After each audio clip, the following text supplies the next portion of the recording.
একজন কৃষক তার গম ক্ষেত পাহারা দিচ্ছিলেন। এমন সময় তিনি দেখেন কয়েকটি গরু এসে তার গম ক্ষেত নষ্ট করছে। তখন সেই কৃষক ওই গরুগুলোর মধ্য থেকে মাত্র একটি গরুকে লাঠি দিয়ে আঘাত করেন। কি অবাক করা কাণ্ড!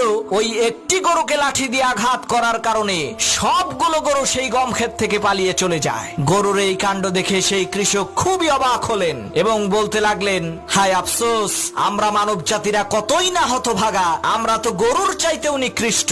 আরে গরু তো বোঝে যে আমার এক ভাইকে কৃষক লাঠি দিয়ে আঘাত করেছে, এর পরের আঘাতটা আমার পিঠে পড়বে, তাই এখনই আমাকে পালাতে হবে। কিন্তু আমরা মানুষ হয়ে তা বুঝতে পারি না। আমাদের সামনেই আল্লাহ তাআলা তার নাফরমান জালেম বান্দাকে গজব দিয়ে ধ্বংস করেন, কিন্তু আমরা মানুষেরা ইতিহাস থেকে শিক্ষা নিয়ে জুলুম অত্যাচার বন্ধ না করে আবার জুলুম করা শুরু করে দেই। আমরা ভুলে যাই যে আসমান থেকে এর পরের বার যেই গজবটা আসবে ওইটা আমার উপরে এসে পড়বে।